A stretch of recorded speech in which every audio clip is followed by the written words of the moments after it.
Hey there, welcome to the Awakened Pilgrim. My name's Mark, and this is a journey on creating a community in Mexico based in natural law. And a big part of that component is establishing our sovereignty. We have moved away, or we're trying to get out of the matrix, get away from the regulations and rules that are made, the policies that are made in the Corporation of Canada, the Corporation of the US, and specifically finding a means of protection for our children and our wealth. In 2020, around there, I did a course called The Sovereign Way. It's a very good course. I recommend people take it. And it does help establish some kind of ability to deal with these foreign entities and put them into a position of accountability. Basically, a lot of the regulations and policies have been overreached. They are beyond their domains. They are imposing certain types of assumptions and presumptions on us without our consent, and having the ability to understand how to communicate with them and not negotiate, but basically you are in a state of dialogue with them helps to create a distance from their policies and regulations, allowing you to protect your kids and your property. So, but in my experience, when you're traveling and you're going about your daily routine, most of the time, if you don't have a license to do this thing, or if you don't meet the requirements, it really doesn't matter if you're sovereign. Even in the worst case, you might be in your own home and you might not have any defense for them to come in. So that is the bigger issue. Even if you're a sovereign, they can still come in. They might break the rules and so on. They're still going to do it, and you're probably just going to end up in jail for a couple of days. To me, that's all right, but it's not the kind of world I want to live in. I'm looking for something more protective. I'm looking for something a little bit more respected in the sense of it's got its own identity. And coming to Mexico has taught me about the different aspects of communities that hold different statuses. While I say this, there are a lot of developments taking place in the legal system. One of them is the extension of the legal system through what we're calling nature's rights at the moment. And what is that basically entailing is that at the moment, the legal structure is focused mostly on humans with personas, personage. You're a person in the system, and all your documentation is related to that person. So the key element at the moment is that they're taking that instrument and they're applying it to nature, not just humans, but to animals, to trees and vegetation, and to rivers, and so on and so on. What this does is it creates a stronger jurisdiction for them to come in to your property and your wealth and to say they claim ownership of it. Ultimately, we lose our privacy through that process because nature is all around us.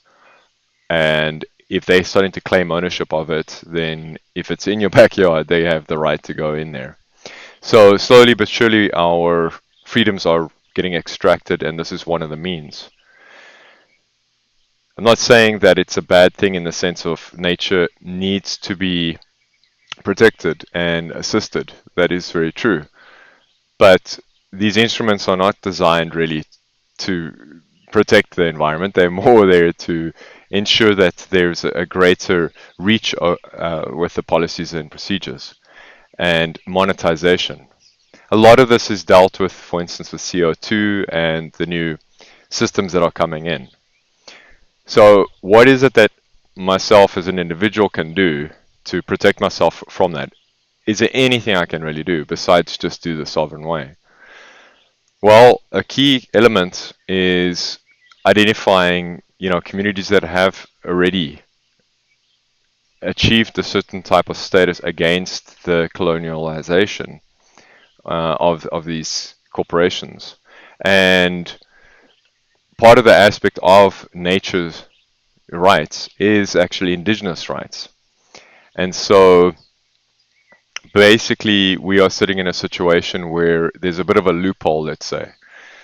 Um, and the key aspect with that is in nature's rights, they identify different types of people besides nature, animals, and so on, is also indigenous individuals. Now, to be clear, like an indigenous individual is a totally different entity of understanding than it is just to say native. Native individual is someone that hasn't got the personage on them. When we say indigenous status, we're talking about a person, in other words, a persona that carries an indigenous heritage. So these are still fictions in the system, but they are somewhat of outliers, all right? And coming to Mexico, one of the reasons why I came to Mexico, people might say, why you come all the way to Mexico? Well, it is much easier to find land and purchase land here that's affordable. And it's in this particular part of Mexico where I am right now, it's very easy to get water and it's very easy to build a shelter or home out of the materials here at a much higher, much lower cost. And it's healthier. There's more sun. It's a better place to live, really. So, looking in terms of generations, this provides a ability to be sovereign, not just for ourselves, but also for future generations. And as we use these mediums that basically expose us, this information that I'm telling you now will probably be added to some kind of profiling where in the future our generations will be judged by what I say and do right now. So my kids in the future could be judged by what I'm saying and doing right now. And that is something that I think a lot of individuals haven't really grasped the severity of the surveillance that's going on. It's not just surveillance on you personally, but it's surveillance that will extend beyond your life onto others that are associated to you. So it's quite a big topic, to deal with. But today I wanted to focus on indigenous personas. And I wanted to particularly point out the differences between Canada, US, and Mexico in what is the variation and how easy is it for someone, or is it even possible for someone, a person, to become indigenous. It would be quite amazing if I could actually become indigenous as a Mayan. I don't think that's possible, but there are nuances to this. So what I've done is I've generated a couple of questions. There's 8 segments, and they're covering different aspects. And so I'm going to basically present what is indigenous, what is an indigenous persona, and what do you need to get it. Okay, and then what are the aspects around it. So I'm going to start off with the first question here, which is defining indigenous identity. I'm using Brave browser. It's free. It has access to the internet, and so it does a decent job. But everything said and done here is mostly just entertainment. So with the sense that, none of this is verified, right? Okay, let's ask the first question. What are the 3 core criteria defined by the United Nations UNDRIP and ILO Convention in 169 for the recognition of individuals as indigenous, and how do self-identification and community acceptance interact? All right. Here's the answer. Actually, there is a slight misconception in the premises of UNDRIP, the United Declaration of Rights. The ILO Convention do not provide a single rigid definition with 3 specific core criteria. Okay. That universally applied is every individual in the checklist format. Instead, They establish a framework based on self-identification as a primary test, supported by historical and cultural continuity. However, legal experts and the UN Special Rapporteur generally distill the requirements found in ILO Convention and UNDRIP into three key elements. First one, self-identification. The individual must consciously identify themselves as Indigenous. This is a fundamental criterion and cannot be overridden by external authorities. Number two, historical continuity, a link to pre-colonial or pre-settled societies that existed in the territory prior to invasion of or colonialization. Point three, distinctive cultural social identity. The group maintains distinct social, cultural, economic, and political institutions or traditions separate from the dominant society. Okay, so it's quite clear. You have to say you're indigenous. You have to show that the indigen that you are part of is different from the pre-colonialization, and it has to be distinctively different from the country itself. Okay. How self-identification and community acceptance interact. These two concepts function as a dual check system. Self-identification is the starting point. An individual declares, I am Indigenous. Community acceptance validates that claim. The specific Indigenous group must recognize the individual as a member based on their own customs and laws. Okay. You generally cannot recognize an Indigenous by international standards if you claim the identity yourself, but are rejected by the community. Nor can you community claim an individual who does not identify with them. The relationship is reciprocal. The individual claims the identity and the community confirms. Okay, it's kind of lost it there. Confirms it. So, really, that's the two things. I have to say I see myself as Indigenous, and then I also have to be accepted by an Indigenous community. That's kind of the broad premises. Let's dig a little bit deeper, yeah? So, the next question. Is Indigenous identity in Mexico considered a political status, a cultural affiliation, or a legal nationality? How does this differ from the concept of citizenship in the US or Canada? Can you keep it short? Right. The answer is in Mexico, Indigenous identity is primarily recognized as a cultural affiliation and a constitutional right to autonomy, rather than a separate political status or a distinct legal nationality. Mexico defines itself as a plural nation state, meaning indigenous peoples have the right to self-government within the Mexican nation, but they hold the same Mexican citizenship as everybody else. There is no separate indigenous nationality in terms of passport or international sovereignty. Then that makes a lot of sense because, like I said, the persona is created by the government itself, so it's not something that can be separated from that legal system. Okay. The difference from US and Canada. The United States, indigenous tribes are recognized as domestic dependent nations with government-to-government relationships with the federal government. Membership is a distinct political status, tribal citizenship, that exists alongside US citizenship. This status grants specific sovereign powers, taxation, jurisdiction, not available in Mexico though. In Canada, similar to US, First Nation individuals often hold Indian status under the Indian Act, which is a specific legal and political category distinct from general Canadian citizenship. This confirms specific rights and treaty benefits. In contrast, Mexico generally avoids statutory status labels, focusing instead on collective rights and territorial autonomy without federal registry of status individuals. Okay, so in Mexico, you're a citizen. You cannot be indigenous without being a citizen. But in the US and Canada, they kind of see it as a separate.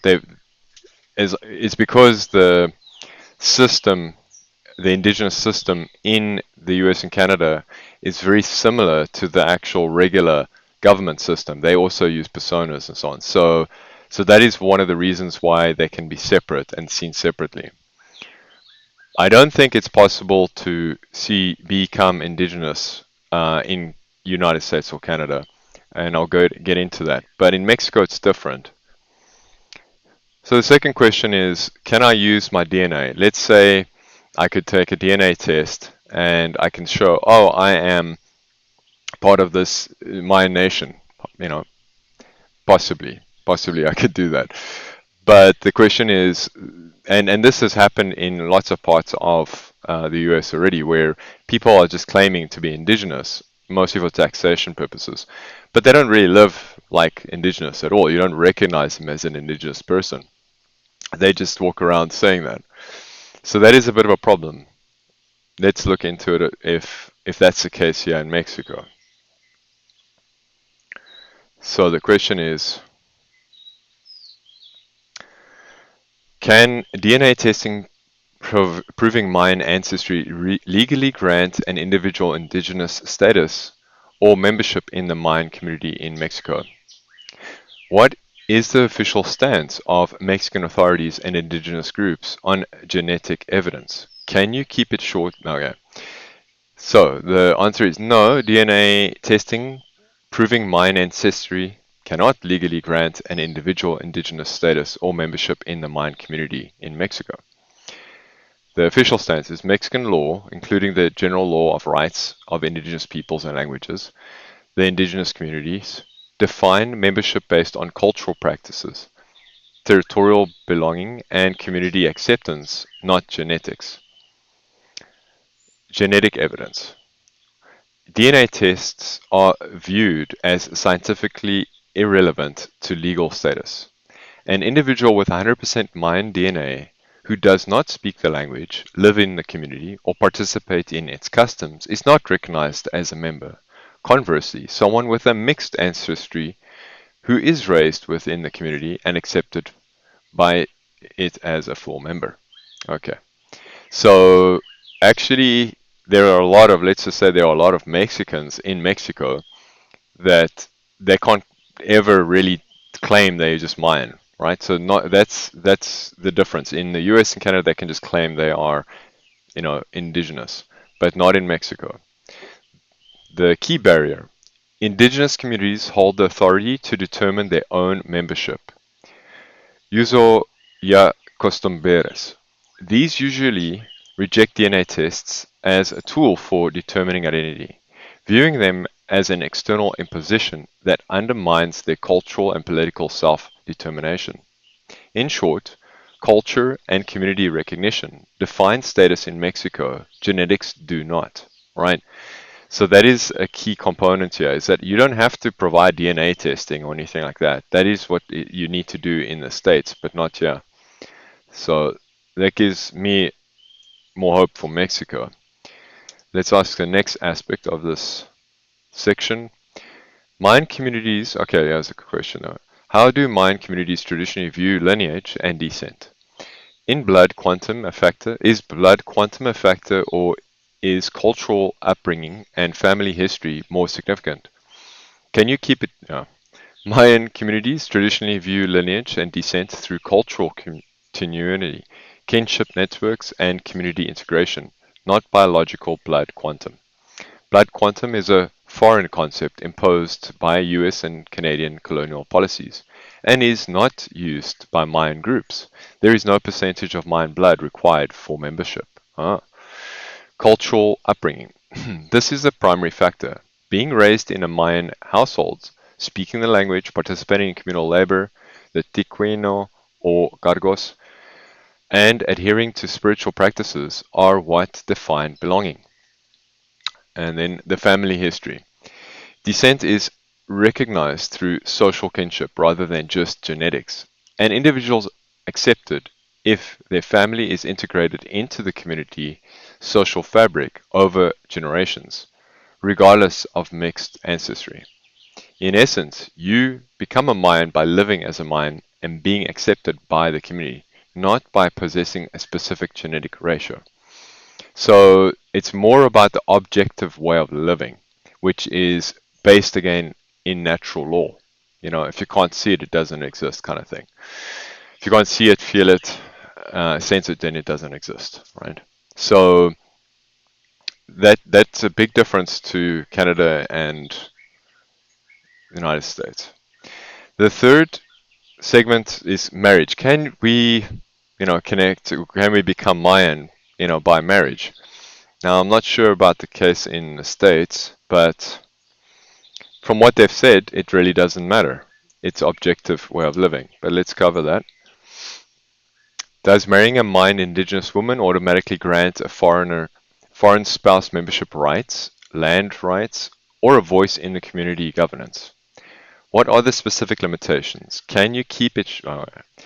So, no, marrying a Mayan Indigenous woman does not automatically grant a foreign spouse membership rights, land rights, or a voice in the community governance. Membership, marriage does not confer Indigenous status. The spouse remains an outsider, a forastero, until explicitly accepted through a rigorous process of cultural integration, language acquisition, and the formal vote by the community assembly. Land rights. In Mexico, communal land, ejido or terrea comunitaria, is held collectively by recognized members. Outsiders, even spouses, generally cannot own or inherit these specific communal plots. They may reside on family lots with permission, but lack legal title or voting power regarding land distribution. In terms of the governance, voting and holding office, cargos, are restricted by full community membership. A foreign spouse has no voice in deciding decision making until and if they are fully naturalized as a member, which is a rare for a non-Indigenous foreigner. Specific limitations: no automatic citizenship. Marriage is a civil contract, not a path to Indigenous political citizenship. Number two, language barrier. Fluency in the local Mayan language is often a mandatory prerequisite for any form of acceptance. And thirdly, customary law. Each community decides individually. Many explicitly exclude non-Indigenous spouses from core rights to protect their territory and cultural from the external exploitation. So marriage doesn't make a difference. You can marry someone, and it's not going to make a difference. That's something more you'll deal with nation states, right? But they don't care about that. So let's ask the second part of this segment on does marrying make a difference? What is the process of community acceptance in Mayan villages? Can a foreigner ever be fully integrated as a member with equal rights, or do they remain a resident outsider indefinitely? So I think we know the answer here is obviously, they're not going to get the full membership, right? But in terms of generations, your future generations could, right? So if you come now with younger kids, let's say they're under 5 and they've been there living there for, their lives since that, they might be able to get membership. But as far as an individual like myself, and if I go to really any country, I have the same challenge. I have to integrate into the country, and it takes years, right? If you've ever immigrated, you know there's no quick path, really. The answer is community acceptance. In Mayan villages is a slow, non-formalized process driven by customary law, not government paperwork. It requires the individual to prove long-term commitment through language fluency. Mastering the local Mayan dialect is often a non-negotiable prerequisite. Communal labor, participating in tequino, unpaid community work, volunteerism in other words, and serving in unpaid leadership roles, cargos, over many years. And third point, social integration. Consistently participating in religious festivals, markets, and day village life, right? That's the key thing there. Assembly vote. Okay, final acceptance usually requires a unanimous or majority vote by the community assembly. That makes sense, of course. I mean, everybody in every community wants to have a say who's coming in to their community. And even likewise with the CDL community, we have to apply for membership, right? Right now, though, we are open more than we will be in the future. So let's cover the next one. Can a foreigner be fully integrated? Let's see. Rare but possible. Oh, it is theoretically possible for a foreigner to be granted full membership, but it is extremely rare. It typically only happens after decades of residence, deep cultural assimilation, and marriage to community members. Okay. Indefinite outsider status. Most foreigners remain permanent residents, residentes, rather than members. They can live in the village and work, but they cannot vote, hold office, or own communal land. Conditional rights.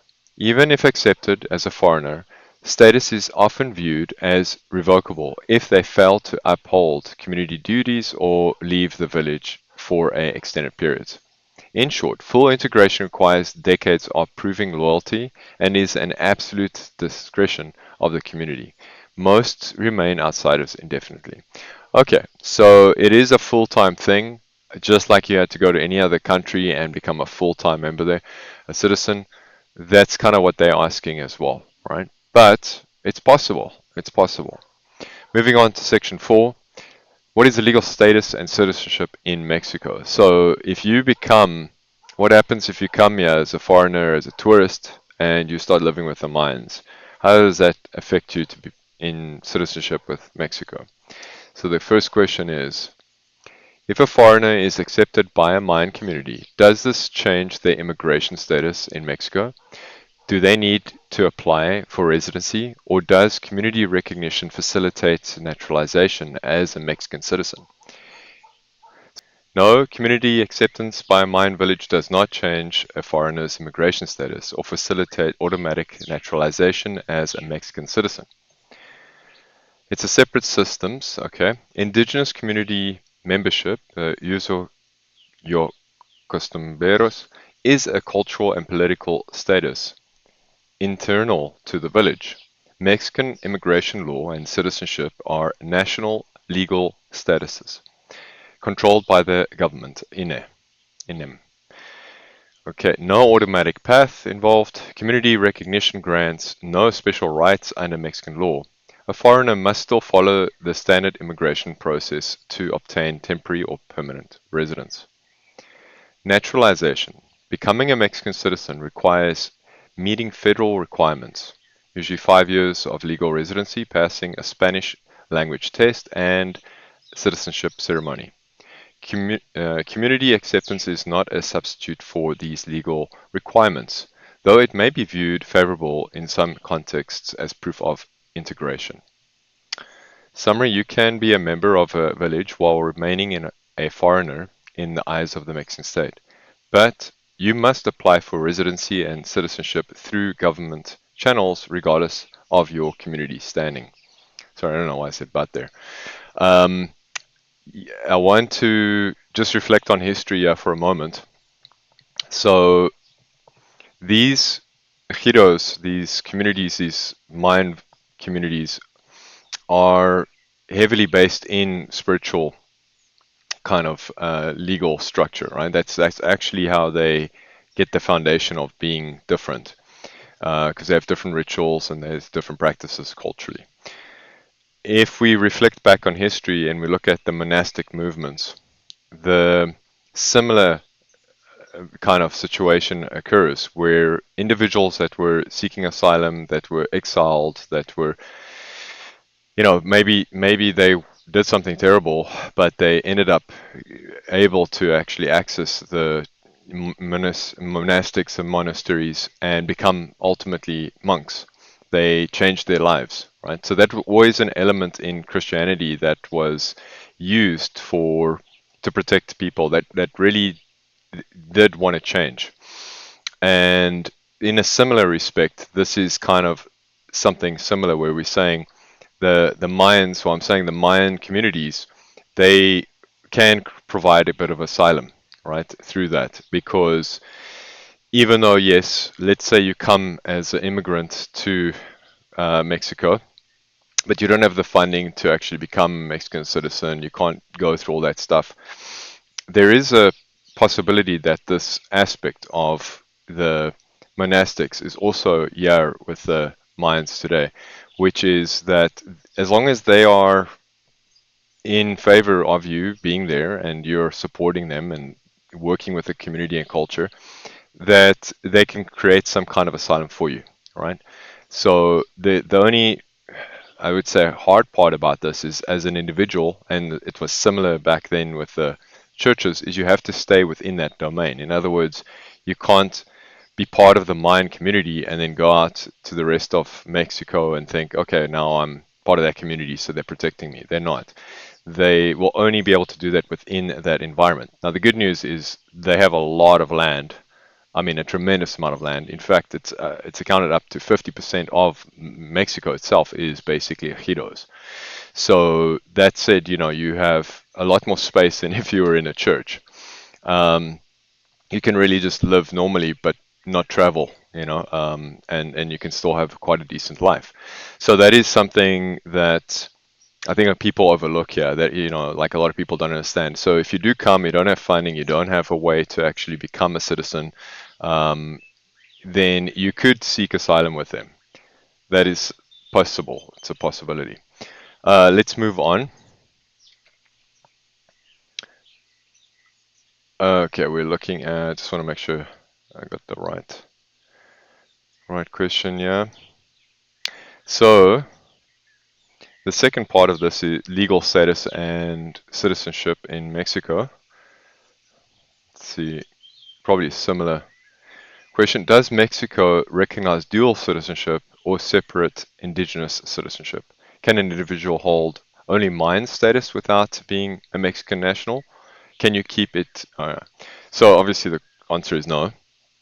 No, Mexico does not recognize indigenous citizenship as a separate legal nationality, and an individual cannot hold only Mayan status without also being a Mexican national. Dual citizenship. Mexico does not allow dual or multiple citizenships for its nationals with other countries. E.g., Mexican can also be a U.S. citizen. Okay. And no separate indigenous nationality. While the Mexican Constitution recognizes the country as a plural nation composed of various indigenous peoples, this refers to cultural and political autonomy within the single Mexican state. It does not create a separate sovereign nation or passport. Legal reality. To be a member of a Mayan community, you must be a Mexican citizen or legal resident with specific local recognition, but never a non-citizen of sovereign status. There is no legal mechanism to be Mayan only. Indigenous identity is an internal dimension of Mexican citizenship, not a replacement for it. So, summary, you are always a Mexican national first. Your Mayan identity is a cultural and political layer within the single nationality. So that is different in the US, right? And in Canada, is that the indigenous individuals can actually be separate. They can be sovereign in the sense of totally different from Canada.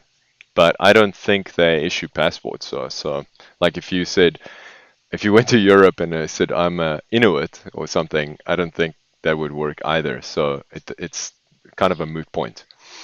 Um, Again, this probably is going to be the only issue as giving the allowance for federal entities to enter into a Mayan community is that there might be an individual that is illegal, right? That is very possible.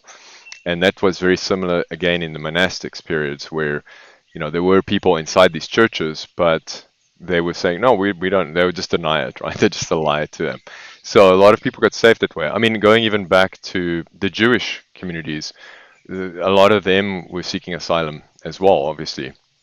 So this is something that's occurred many times in history, and there've been many forms of protecting people for the sake of their humanity because there's empathic correlation. So this is something that as a human experience, people have experienced, and the minds actually can participate in that process. Not to say it's legal, but that doesn't mean to say that it's unethical, right? There's a big difference. Right, now we're jumping into the fifth section, which is rights, obligations, and sovereignty. So, this question: what specific legal rights, land use, and autonomous justice resource management um, does an accepted community member gain that a non member resident does not? All right, so an accepted community member gains collective rights that are legally inaccessible to a non member resident. Right, so there's three of them, four of them, five of them. There are five rights that you have, not you don't have until you are actually a proper member of the community. So the first one is land tenure. Only members can hold title to ejido or communal land. Non-members can only reside or rent with permission but cannot own, inherit, or sell these plots. All right, so you can be there, but you can't. That's about it, right? Governance and voting. Members have the right to vote and hold office, cargos, in the community assembly, deciding on budgets, projects, and leadership. Non-members are excluded from all the decision making. All right, that's fair, right? Like you're not a member. Autonomous justice. Members are subject to and protected by customary law, where disputes are resolved internally by community authorities.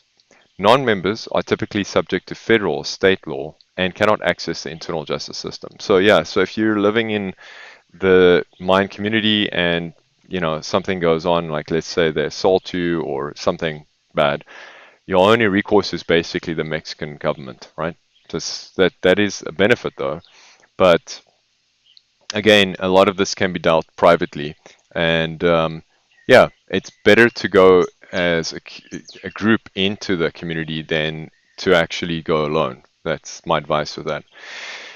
Resource management. Members have exclusive rights to use and manage community resources, water, forests, hunting grounds, and receive a share of profit from communal enterprises. Non-members cannot access these resources without specific, often temporary permissions. Okay, so you can do these things, but you need to ask, right? So that's respectful. Social benefits. Members are prioritized for community-specific funds, housing programs, and social services managed by the local assembly. Right, so that's something you're not going to get access to. Maybe you could, depends, I guess, but you couldn't request it. And then the summary is membership transforms a resident from a passive observer with limited rights to a stakeholder with ownership, voting power, and legal autonomy. The beautiful thing about this is that once you're a member, you're kind of a member forever. The only issue is that it's very unlikely that a foreigner will be able to achieve that, but you could still be an individual that's a non-member and be involved, and your children will gain that status, right? So your is mostly the benefit to the children. Let's ask another angle to this subject. The Mexican federal government retains ultimate sovereignty over all individuals in autonomous Mayan zones, while communities exercise significant self-governance. Federal laws always override community norms in cases of conflict. And they mention the four different aspects of criminal law, which is community justice, is limited to civil disputes and minor offenses. For serious crimes, homicide, drug trafficking, human rights violations, federal, state police, and courts have exclusive jurisdiction. The government does not recognize community tribunals as having the power to impose prison sentences or handle major felonies. Okay, fair enough. Taxation. Communities cannot levy federal taxes. Individuals must still pay federal income and sales tax to the government. Communities may collect internal fees for local services, but these are not national taxes. Okay, but the key thing here is to understand that anything private that is dealt with in the community is still private. And if you are, you know, exchanging with other community members, let's say they have their own kind of uh, local currency, let's say the Mayan, coin or whatever, that is legal because you're just dealing with inside that environment, that domain. The moment you start to, sell coconut water to the tourists, then you're reaching now into federal domain.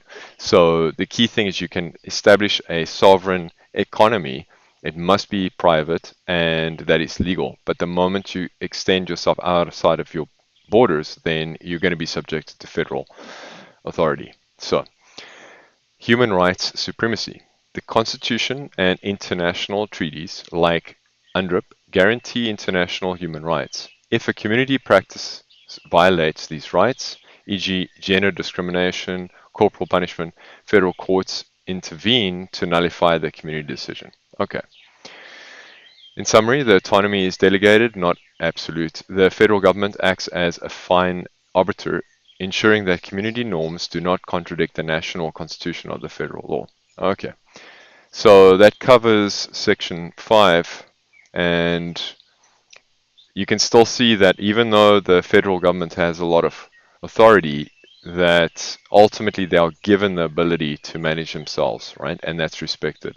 So now on the next section, ethical considerations and identity tourism, right? So this is an issue that really is prominent right now in Mexico, which is this argument of trying to pretend you're Mayan, and there's a huge issue with this where people are doing ceremonies, but they're not really Mayans. In the States, it's a bigger issue, I believe. So this is a kind of new thing that's kind of occurring. It's this kind of tourism in indigenous wisdom. So the answer is, all right, okay, let's just go through this. Did I read that now? What are the ethical implications for foreigner seeking to become indigenous? How do indigenous leaders view the concept of outsider adopting indigenous identity versus respecting it as a distinct heritage? All right, so ethical implications center on cultural appropriation versus authentic integration, with indigenous leaders drawing a sharp line between the two, right? Identity versus adoption. Leadership universally rejects the idea that the foreigner can simply choose to be indigenous. Indigenous identity is viewed as a birthright and a historical continuity, not a lifestyle or cultural custom to be adopted. Attempting to claim the status without deep generational ties is seen as erasing the trauma and resilience of actual indigenous peoples. That's very true. I mean, it would be very rude to come in and say, I'm indigenous, I'm Mayan, because you can speak the language and because you know some of the rituals. And even if you do practice culture, like you're not indigenous, right? Like you're not really indigenous. So that I respect. But that's on a cultural side. Legally, they're saying you can, right? The tourist trap. There is a significant concern about indigenous tourism or spiritual tourism, where outsiders romanticize indigenous culture for personal gain while ignoring the political struggles, poverty, and land disposition faced by the community. This is viewed as exploitative. So yeah, that's true. I mean, again, if I just say it, it's not like I understand the severity of the struggle that they've gone through, right? I don't have that in my culture. Although we've all got trauma, we've all been exposed to colonialism to one extent or another. So, we want to say it's like a certain country and it's really not. It's just the elites that are exploiting the poor. I mean, that's what it is. We've all, if you're not an elite, well, then you're basically being subjected to it. So, respect versus claiming. The ethical approach is to respect indigenous sovereignty and support their cause as an ally, rather than trying to become a member. Leaders emphasize that non-indigenous people should listen, learn, and advocate, but never speak for, claim the identity of community. Okay. So this might be a nice experiment to can I become Mayan? But that is my purpose is not to say that actually I am Mayan. It's more to show how the legal system is so kind of contorted. But out of all respect, it's terrible for the Mayan people. I mean, and that's something to question is like, how do they allow that, right? That foreigner or people from outside can come and say that. Resource competition. When outsiders claim indigenous status, it can dilute resources, land, scholarships, political representation intended for the actual descendants who have suffered systemic marginalization. So again, yeah, if you're coming in and you're trying to be one of them, you're taking away from the real members, right? The real community members. In summary, Indigenous leaders view identity as an inalienable and collective, not individual or transferable. The ethical path is solidarity and respect, not assimilation or identity adoption. So, yeah, that is true. This is now all on an ethical point of view, right? So, not so much a legal aspect, which is interesting because you would think laws are ethical, but they're not. So the second part of this subject: how can a foreigner support Mayan sovereignty and culture without appropriating identity or claiming rights they have not earned through lineage and lifelong integration? Can you? Okay. So a foreigner can support Mayan sovereignty and cultural effectively by acting as an ally and advocate rather than participating in identity. Economic solidarity. Direct purchase goods and services from Mayan artisans, cooperatives, and farmers. Avoid buying inspired products from mass market retailers that exploit the culture without compensating the community. Number two, political advocacy. Use your foreign citizenship to amplify Mayan voices on international platforms. Support campaigns for land rights, environmental protection, and legal recognition, but let Mayan leaders speak as the primary authority. Respect engagement. Participate in community life as a guest. Ask permission before taking photos, follow local customs, and learn the history and language out of respect, not to claim expertise or identity. Okay. Resource support. Donate to or volunteer with Indigenous-led organizations that have transparent governance. Ensure funds go directly to community projects, education, water, legal defense, rather than being absorbed by external NGOs. And defend sovereignty. Respect community decisions regarding tourism, land access, and development. It is community says no to your presence or a specific project, accept it immediately without negotiating or entitlement. In summary, the support means leveraging your external privilege to protect their rights and economy while rigorously maintaining your own identity as a non-Indigenous ally. This is the ethics that we want to apply, we will apply in CDL, which is we are working close to the Indigenous, we are supporting their historical lifestyles, and we're going to participate in it. Yet our job is not to replace them. Our job is to make sure it's there foundationally and that it can continue. And if we do that, we will be able to be seen as a different kind of member in the future. But that is our best option in how to integrate. Is not to try and replace them and say but to really say, how do we make it work? How do we work with one another? Because there's a lot of mutual benefits that we can receive out of this through their protection. Okay. But a lot of people coming with this idea of, they're gonna, and this has happened a couple times where you have a really wealthy foreigner come somehow through, the trust, the legal system. They actually come and they obtain land illegally, basically, but they are thought to be obtaining it legally. And after 20 years, right, they're being there, running a resort, running some kind of tourist thing, the ejido eventually recognizes that that land was not meant to be for some foreigner, and they will come and take over that land and take back their land and take over the resort. And this has happened a couple times. Even last year, four resorts were closed down because they were operating illegally, because you have this rich, wealthy individual coming in and basically exploiting. right? And then it's on the indigenous land as well, right? Like not only is it in Mexico, so it's actually right on the heart of the land. So this is unfortunately the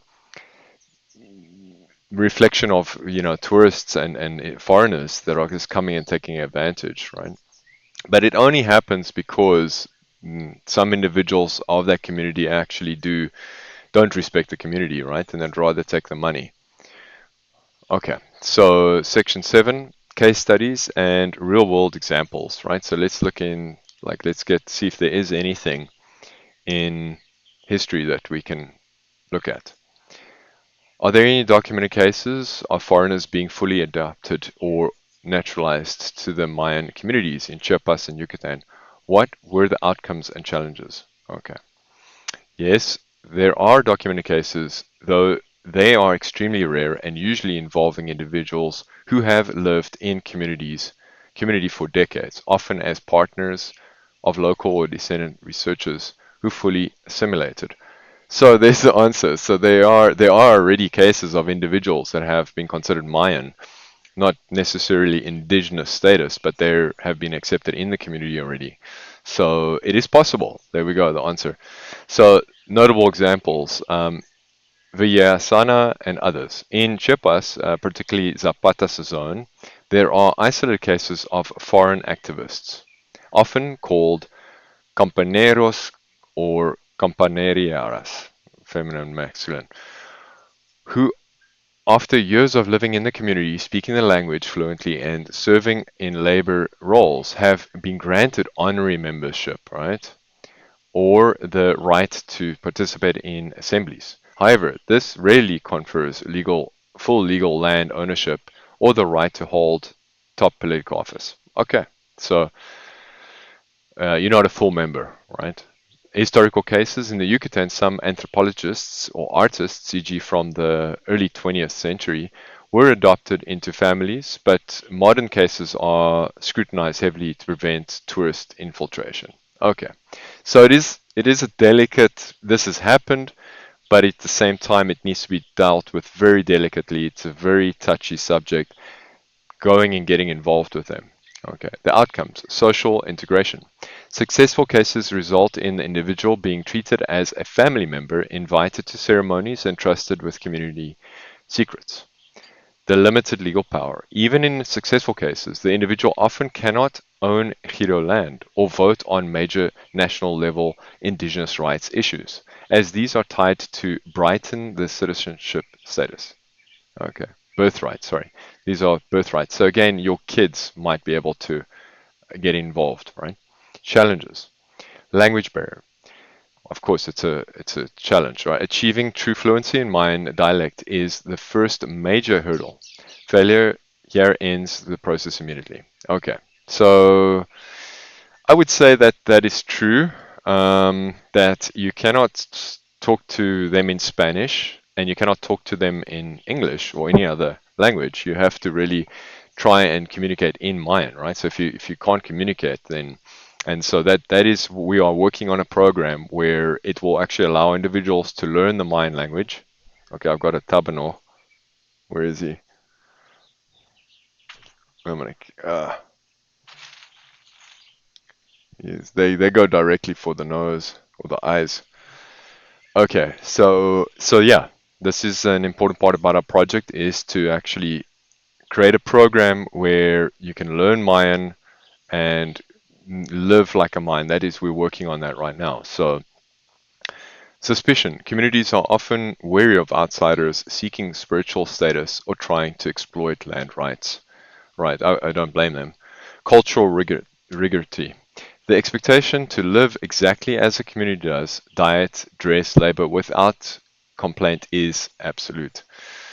Right. So, and that's true. I think that it's gonna be a sacrifice. It's like you can't live like a Westerner. You can't live like you're in the Matrix, right? And still be in their company, in their way of life, right? So like you can go there today. There are actually Mayan communities, and they still live very rudimentary, right? They don't have electricity, they don't have all the fancy gadgets, we will consider them abject poverty, really. But they're there, they're healthy, they're living, and they've been doing it for thousands of years. So this is a sacrifice, but at the same time, there's nothing wrong in, they do evolve, right? So indigenous communities can evolve, and there could be a section.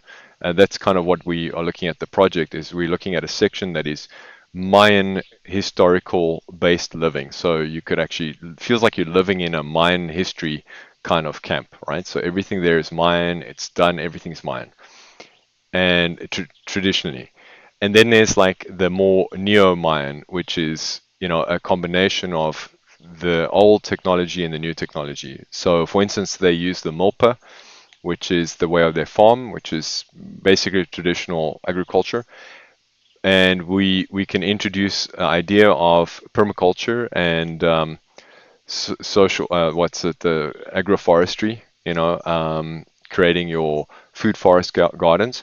And because they don't know that knowledge, right? So by cross sharing knowledge, you kind of have a new form, but it's still based in the same principle of like working with the land and being sovereign to the land. So permanence, if the individual leaves the community or fails to participate in diquenio, communal work, their status is often revoked immediately. Right. So that's the other thing is if individual starts to live there, and I think this is also a problem if you go as an individual and you just I'm going to become Mayan. Like you're not going to really live it if you're not there all your life, kind of thing. So that you're just a tourist, right? So this is very difficult for a lot of people, of course, right? Like just to be like, okay, now I'm stuck here. It's a different kind of prison. What we're doing at City of Light is bridging that gray area. So you're able to participate in the Mayan way of life, and then you're able to accumulate, let's say, a certain amount of time in supporting the Mayan way of life, the Mayan communities, and then you are able to then basically leave and go live, somewhere else and come back later. It's not as because we are represented as a intermediate community, and it's an integration process, right? So, in summary, full naturalization is possible but exceptional. It requires lifelong commitment, not just interest, and even then, full legal land rights often remain out of reach of non-bloodline members. It's fair. I think those things make a lot of sense, and it would be arrogant to think anything else. So let's get on to the next one of this aspect. Are there really cases? So there have been people that have done it. How many Mexican courts ruled on disputes involving non-Indigenous spouses claiming Indigenous rights or autonomy protections?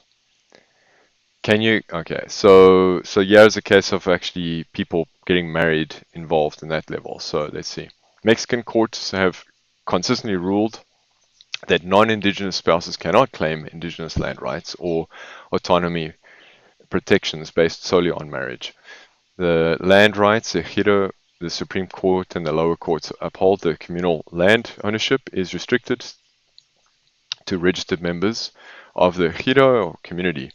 A spouse is generally considered an outsider and cannot inherit or hold title to communal land, even if they have lived there for decades. They may have a right to use the family home with the members' consent, but not legal ownership. All right, so yeah, it's tread lightly, right? And this is the beautiful thing. The project that we have at CDOL is not in ejido land. It's right next to it. And there is no other, we have all the land that is national land there that we can title. And it's right next to basically our boundaries of this land is right next to ejido land. And so this is very unique. This is something that was not picked up, let's put it this way, when there were surveys done back, 100 years ago or whatever. They missed this part of the land. And so this part of the land that we have is right in dead in the center. And it actually requires people to go through ejido land to get to our land. So we are totally surrounded, yet we are not actually in ejido land. The very unique situation, and this is why this is possible that we can actually do this, because you could actually be part of the community, Mayan community, and you can still have land. So we are actually integrating this aspect, right, where we expect people to want to basically own land. Now, we're going to have our own community that's going to be managing it, right? So you'll get a title from us, but we have title, right, that we can actually do title. Excuse me. Autonomy protections. Courts have ruled that customary laws applies only to members. Non-members are subject to federal and state laws. If a dispute arises, e.g., domestic issues or property conflicts, the case is typically handled by state courts, not the community assembly, unless the community voluntarily agrees otherwise, and it does not violate human rights. Right. So they might just say, okay, it's fine, you can use it. Right. So. Key precedent. The legal system prioritizes the collective rights of community over the individual claims of spouses. Courts have rejected arguments that marriage automatically confers Indigenous status, reinforcing that these rights are tied to birth, lineage, and formal community acceptance, not civil unions. Okay. Summary, marriages do not equal membership. Courts deny land title and autonomy claims to non-Indigenous spouses to protect the collective integrity of the Indigenous territories. They're making it out like, oh no, you're not going to be able to own. None of the mines own land, right? They are stewards of the land. Okay, so even if you were a member, you don't actually own the land. You just get access to managing that part of the land, right? So that's the difference. So, no one actually can own the land. It's always based on the community's decision. Okay, we're getting to the final, how can I say, cherry on top here, guys. So this is what changes everything. So yeah, you're a foreigner. You might be living with the Mayans, working with the Mayans. You might be able to get some kind of uh, sanctuary, right? Like where you're protected by the community. But why is it that the Mayans even allow? Why is it that this is even possible, right? Like this is something that you wouldn't find that's normal. You're not going to be able to do that in Canada or the States, right? Like if you're not Indigenous bloodline, like DNA, right? Even though they're saying it birth case, you, ultimately that can be changed in the Mayan communities. They can say, well, we accept you because of the objective actions you're taking to support us. We want to see you as a member, but you're not going to be a full member. Where if I try to do the same kind of assimilation in Canada or the US, it's not possible, firstly, because I don't have DNA, right? My DNA doesn't actually reflect that. And secondly, they actually have entirely different governance systems, right? Um, and so, like, I wouldn't be able to be protected. I would have to, even if I tried, I would never be able to get their actual true identity, right? Not even my kids, right? So it's almost impossibility in the US and in Canada. But something is different with the with the Mayan indigenous communities, and yeah, we're going to touch onto it. And this has got to do with the spiritual dimension, yeah, right? And again, thinking about it reminded me of the monastics, right? And helping people that are in exile. So, yeah, that's the question. This is the last one. So let's see. Right. So, how do traditional Mayan spiritual leaders, Aquayeb, view the concept of spiritual lineage and prophecy regarding foreigners? Is the Kwakiel spiritual essence considered inheritable through blood only, or is there a spiritual pathway for an outsider to be adopted into the prophecy? Do Mayan prophecies include a role for non-Indigenous people, or is spiritual authority strictly bound by birth and lineage? Right, so this is really the foundational difference. Just like the early churches were based in like forgiveness, allowing people to have a second chance, well, so it's similar in the Mayan traditions. So let's read on. Traditional Mayan spiritual leaders, the Akquayab, hold a nuanced view that distinguishes between spiritual essence, the Chequel, and spiritual authority, the Chequel and blood. The Chequel is widely understood as a sacred energy intrinsically linked to birth, lineage, and the specific land of one's ancestors. If it is not considered transferable or inheritable by outsiders through adoption or ceremony. You cannot adopt the Chikwal. It is born with you and tied to your specific bloodline and territory. Okay, so that's fair enough. That's a very hard kind of way of saying, you're part of this community. A spiritual path for outsiders. While an outsider cannot become a quail or inherit a chekel, it can be a spiritual adopted. Okay, it can be a spiritually adopted as a student of prodigy. Through rigorous apprenticeship, respect, and service, a foreigner may be granted the right to learn ceremonies, offer prayer, and act as a bridge or interpreter for the community. However, they remain a learner, never a master of the lineage. Okay, so here they're saying you can still actually be chosen to learn this, right, and actually share it on their permission, right? The prophecy and the outsider role.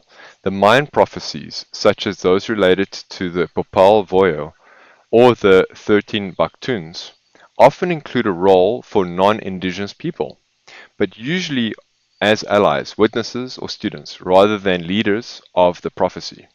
The prophecy often speaks of a coming together, or a time where knowledge is shared with those who speak truth with pure heart.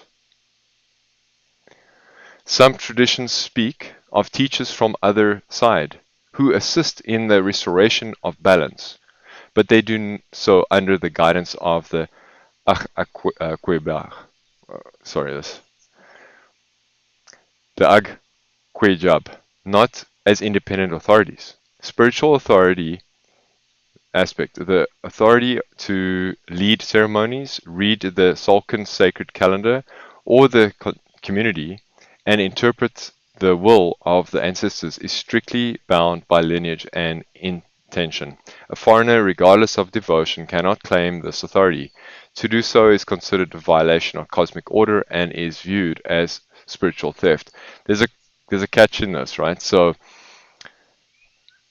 I mean, they do share it. They want people to actually learn the Salkin, right? But most people won't. But those who do are actually seen to some degree as chosen, right? So there's a kind of a catch. Yeah, you can't go and like start reading this stuff and so on and sharing it as a foreigner, but you can basically promote it through them, right? You get the leaders there to kind of share it and you interpret it for them.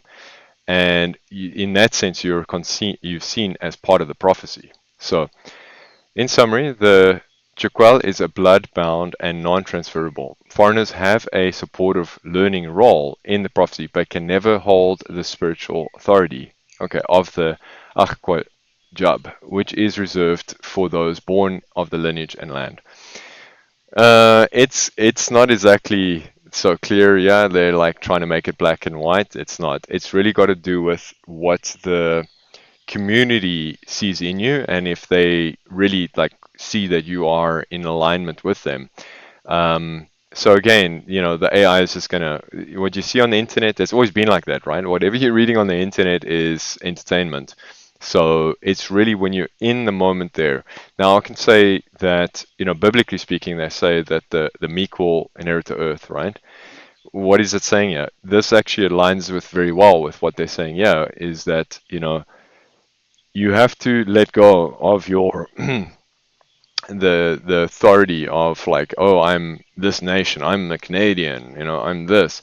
You have to let go of that, and you really have to be a student and really try and integrate. So it is interesting how the universe has put these people in a position, I want to say, of power, right, of authority, and that we are required to be submissive and meek in the sense that, meek and weak are two different things.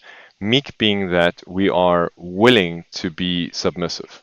That's what it is. We're not weak in the sense of we tolerate it, that we can't do something about it. We choose out of respect not to be contentious, right? We choose not to push against this, and we choose to try and honor it and actually be submissive to it. So that is the meek. That's what that means. You have a choice. It's a choice you make. It's not something that you're just in poverty and now you're meek. No, it's actually, you could be wealthy, you could be doing other things, but you've chosen to let go of that and be involved with something that is of lower status, in the world. And there you go. That's kind of why I'm bringing this up, because from a spiritual standpoint, that's where I stand, right? I've recognized that everything points to the fact that in the future, in 100 years from now, these communities that have been subjugated to colonialism, subjugated to violence, and theft, and all the aspects of the world's ways, have survived. The turning point has happened. It's already happened. There's not going to be a world war that's going to fight against all the indigenous. That's not going to happen. The only people that are fighting against themselves are the colonialists. The colonialists that went out and took over all the land and the people and destroyed the indigenous. Well, they're the same guys that are fighting against themselves, and they will destroy themselves. But the indigenous themselves have never fought against other indigenous. Yes, there's violence between one man and another and so on. But that is still based in natural law. They've kept the presence of natural law, the exact same principles that Jesus used when he was walking around, and he said, "I'm just a man. I'm the son of man." That's what he said. I'm the son of man. I'm like the guy that's showing you how to live here. And he did it in natural law. And yeah, you have community structure that survived thousands of years through colonialism, and they now are getting recognized, right, for their rights. That wasn't past 60 years ago. Like, you couldn't. That would be a joke. That everybody is like, oh no, he's from the jungle. It's the jungle rule, right? Like, no. We're now learning that actually we're the ones that are creating all the destruction, and they were able to maintain themselves. Now the zeitgeist is turning. The spiritual element is turning. Where do you stand in this? That's what it boils down to. Which side of this history are you going to stand? Join us at CDL and let's help them. Let's support them, and let's share that knowledge of showing what is it that we can, as a humanity, be together. Thank you and lots of love. Take care.